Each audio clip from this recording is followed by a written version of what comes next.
In sports, the scoreboard doesn't tell the full story, but Netflix does. Stories about dads who happen to be world-class quarterbacks and a battle for the heart, soul, and direction of the multi-billion-dollar business of F1. Whether you're a diehard fan or you're brand new, Netflix has the stories for every type of fan. You can watch these incredible sports stories like Quarterback, F1 Drive to Survive, Untold, and many more now on Netflix.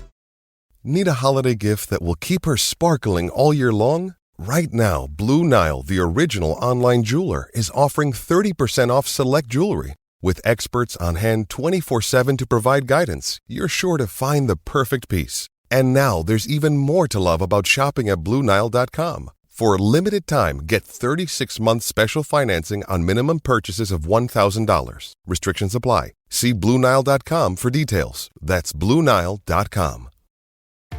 This episode is brought to you by Columbia Sportswear. It's snowing again, and that wind chill is killer. But you're not worried about that because you shop the Omni Heat Infinity Collection.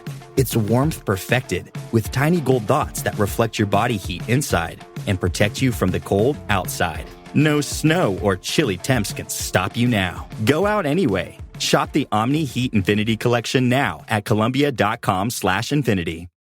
Serie Chronicles is a Milan Chronicles production.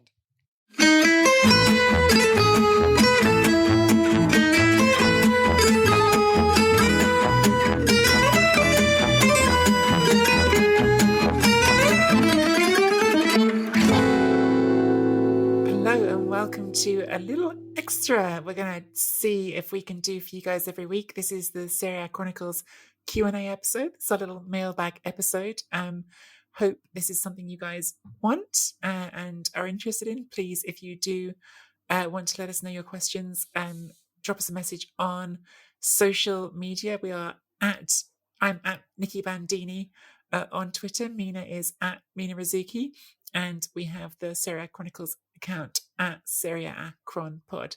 Our first question, our first Chronicles Q&A is from Inter Dave in Hamilton, Ontario, who asks Mina, what should Interisti be most concerned with, Handanovic's play or the lack of depth at the centre-back position? These will be Inter's two biggest roadblocks between them and getting the second star on the shirt, in Dave's opinion. I don't know. Do you think there's a lack of, who has 15 centre-backs that they can call upon, It's sort of, are we counting Rugani as a person that Juve can call on? Because it's De Vrij and Chiellini and Bonucci, right? I think from the depth that they've got a terrific defense. And I think, you've got Bastoni, DiMarco, obviously De Vrij and Skriniar. I think they're fine at the back. The only, like I said, for Inter, for me, which I mentioned in our main podcast on Monday, the only issue I have with the side is Inzaghi. I do think the team is very good. I think they have built an extraordinarily good squad, despite the fact that they have faced some financial hardships. We know they lost Lukaku and we know they've lost Achraf Hakimi, but this is an opportunity that Lautaro Martinez should take and to develop better and better. They do have Edin Dzeko. They have Çalhanoğlu to sort of try to replace what Eriksen is missing. I think on the wings, it's much better to have, I think of Kolarov in the beginning last season, right? And I think what a mess that is. But when you have DiMarco and then you have Dumfries, who has an extraordinary game against Bologna, there is room for growth there. And I trust Inzaghi to ensure the side is more unpredictable than it was and to build on hopefully everything that Conte has already laid down in terms of foundation, in terms of defensive organization, and to just improve the offensive play, which you can see because they're now playing higher up the pitch. This is why there's more avenues to goal, but it's about converting those goals that I'm not sure yet that they know how to do. And obviously the same way, actually, even last year, there were moments where they didn't convert their opportunities. My issue, again, is the substitutions. It's judging the moments of play. It's Inzaghi's experience in sort of managing, let's say, the very, very high-profile games, which we'll see in Europe, in the Champions League. Brugge is the one in Lazio that he really disappointed me in. I do think he takes results for granted sometimes and just changes the team too much. 5 substitutions just doesn't work for Inzaghi. He's much better with 3. I do think it's a slippery slope because Allegri is struggling with 5 substitutions as well. So it takes time for coaches to get used to it. But that's my only concern with Inter. What about you? Yeah, I actually just don't agree with the premise of the question. I not mean to be mean. Sorry, that's not really mean, David. Not being mean. I don't agree. What don't you agree certainly with? have commented. I've commented before that Handanovic has seen some declining performance. I think that's true. However, I would say he made one brilliant save against Bologna just at the weekend.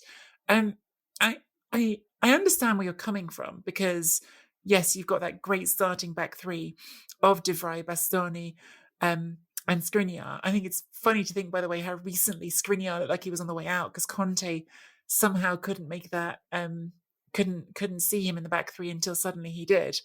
But I think that the start of this season, we have seen exactly the attempt from Inzaghi to broaden that back three. I think he does see Di Marco as being a part of these options of the back three. I think we're going to see Darmian play a little bit sometimes on the right side of that back three in the same way. I think Inzaghi wants to make this a more flexible setup as a back three, something that's can be a bit more offensive minded than just like a traditional back three. Whether or not that's a good idea, we'll see. If you want my opinion on what is the concerns with this Inter team, I'm probably more worried about up front, honestly. I think Lautaro is absolutely taking a step forward and is a player who I have a lot of faith in to become really even better than he already is and to embrace this opportunity to be the guy. I think that Edin Dzeko at his age has always been, but certainly the last few years has been quite streaky. And I think the fact that Dzeko scored a few goals doesn't reassure me that Dzeko is going to be the right answer for Inter all through this season. And also, I think there's a much greater lack of depth there in that area of the pitch if one of those two gets injured. So for me, if anything I'm worried about with Inter, it's the other end of the pitch more than the defence. In terms of personnel, at the very least, if Inter suddenly start conceding a lot of goals, I won't think that's because of the back three. I'll think that's because maybe Inzaghi still needs to work on some different things. And hey, like, if you really want, we can give you Chesney if you don't like Handanovic. But let's move on to the next question. And it's from Abhinav in London. This is for you, Nikki. Given what we saw from this young Milan team in Anfield, what is the next step for them? Is it a Champions League knockout stage run and top 4? Is it a cup run and title challenge? What will you see as success in May? This is a really, they're both great questions. These are really good questions. They're both great questions. But this is a question that's making me question myself, I think, even as I'm answering it. My first instinct was, I honestly just think that being in the top 4 again next season is the key thing. That's what really needs to happen for Milan. And I think that one of the things that's exciting about Serie A this season is whether or not some absolute quality has been lost at the top of the table, because we have seen Lukaku leave, we have seen Hakimi leave, we have seen Ronaldo leave. I think that the competition for the top 4 places is going to be more intense this season than it was last season. I think that the gap between the top 6 or 7 teams is as small as it has been in a while. So I think that for all of these teams, for Milan, just like the teams who were in last season, Inter, Juventus, and Atalanta, and just like the teams who are trying to break in, your Napoli's, Roma's, and Lazio's, the pressure is going to be really intense. And if Pioli can keep the young group of players that he has on the right track and comfortably qualify for the top 4, I think I'll already be prepared to say that was a solid season. If you want me to say what's like a next step season, like a successful season, like a really like, oh, it's getting excited about a season, well, look, they were second last season. So I suppose the next step is either the push on and really at least are pushing that title conversation to the last couple of weeks, or something significant in the cups. I think winning a cup domestically and being in the top 4 would be great. I think winning the Coppa Italia and winning the top 4 would be great. I think going even beyond the group stages of the Champions League would already be a successful Champions League run for me, because they have landed in as nasty a group stage as you can possibly ask for. I mean, they've got Liverpool, Porto, Atletico Madrid.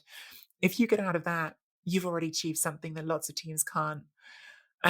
So I think there's lots of avenues for success in my mind for Pioli at Milan. And if they're literally just fourth, I won't be thinking this was a horrible season. I mean, context, we'll see what the season looks like. I'll have a different perspective come May, because who knows what everyone else would have done. But I think just to sort of make this no longer something that happened for the first time in 7 years, but something that Milan do again, finish in the top four, that's already quite an important step in the right direction for them as a club.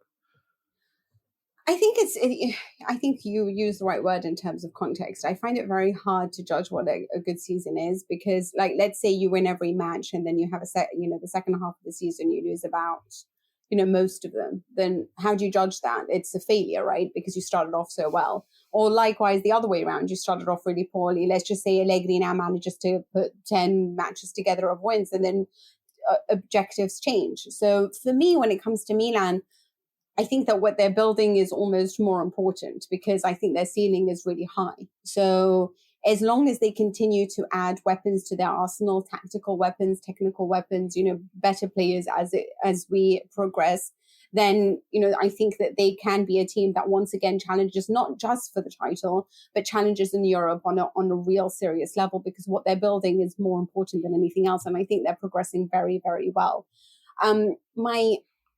Judging what I think will be a good season, coming out of a group stage in this Champions League is going to be so immensely difficult. And if they manage that, then that's already, hats tipped off, because we've seen how much people have struggled. And, we've been given fairy tale nights out with Atalanta. But we've also seen Inter struggle. So it's huge if they manage to get out of this group. But in terms of what do they do this season, they have a lot, and they have a lot more in terms of continuity than even the likes of Juve and Inter. So I do expect quite a lot from them in that level. And I can say, yes, they're young, but it's not like, really, I just think that when you look around, I can't help but think that they are better positioned than most teams. So I will be disappointed if they only finish fourth. I do think they should be challenging for the title, or at least coming close. Not because, I don't want to put a lot of pressure on. This is a young side and we keep repeating that, but it's also a team that has a great management unit behind it, which is not the same that I can say for many other clubs. This is a team that has a great forward line, in the sense that Giroud has already come in, scored 2 goals, has experience, is Zlatan. They do have a great defense. They do have a great midfield. So I should hope for really some excellent performances, or at least ones in which they will only miss out narrowly. So I'm not going to say, yes, top 4 is enough for me in the same way, but again, it can change. Because Roma, I thought, wow, if they even manage 4th, it's amazing. And then they started the season really well, and automatically my objectives for them changed in my head. So I guess, Abhinav, my question is do we change how we look at objectives, and will we change our minds depending on how a team does this season? So, because right now for Roma, making top 4 is really the minimum that I'm expecting for them. And I don't know why, because it's been 4 games and that is so much pressure. But I wonder whether, let's just say Milan start to really struggle with the Champions League and as well as playing in the league, then maybe my objectives for them will change, and I'll say, this is a young squad. Let's just give them a little bit more time, and actually making top 4 would be just amazing for them. So we'll see. I have one other tiny thing which I want for Milan this season, if I'm being honest, which is I you say Coppa Italia. Seeing them play that game. Oh. No. Okay. Seeing them play that game against Liverpool in the Champions League, and seeing the reaction of the fans you saw at Anfield when they went ahead, and you could see there's even a guy crying. I think a thing that became really vivid for me again was Milan in my lifetime was sort of so strongly identified as the European Italian club, right? Like, Juventus get to win all the leagues at home, but Milan would always have stood up and said, yeah, but we win the Champions League. That's what we do. Now, no one's expecting to go win the Champions League. This team's nowhere near that. But I will be sad for them if they don't, in this horrible group, get at least one European win. Yeah. And I think that's almost my bar for them in that group, more than getting out of it, because getting out of it's going to be hard. But I want to see them get that one win over Liverpool or Atletico or Porto as well, and remember what it's like to be Milan. Because I think this group of players, again, first game against Liverpool, 6 members of that team had never played in the Champions League before at all. Start there, win a game, remember how it feels, and who knows, maybe next season there could be something more to build on. God, I feel like we're Milan supporters, but we hope you enjoyed this Serie A Chronicles Q&A. Remember to get your questions in on Twitter. I think it's better to actually tweet our main accounts, which is Serie A Chron Pod, and handle or deliver all your questions over to our main account, and then we're happy to answer them. To hear our full episodes each week with Nikki Bandini and me, Mina Rizuki, be sure to subscribe to Serie A Chronicles on the Acast app, Apple Podcasts, Spotify, or wherever you get your podcasts. And please give us a rating and a review on Apple Podcasts. You can also follow Serie A Chronicles on Twitter, Instagram, Facebook, and YouTube, and consider supporting the show at serieachronicles.com/supporter. Ciao for now.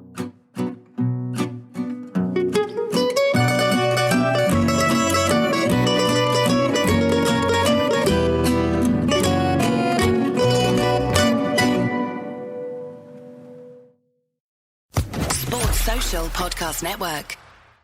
Judy was boring. Hello. Then Judy discovered ChumbaCasino.com. It's my little escape. Now Judy's the life of the party. Oh, baby, mama's bringing home the bacon. Whoa, take it easy, Judy. The Chumba life is for everybody. So go to ChumbaCasino.com and play over 100 casino-style games. Join today and play for free for your chance to redeem some serious prizes. ChumbaCasino.com. No purchase necessary. Void where prohibited by law. 18+ terms and conditions apply. See website for details.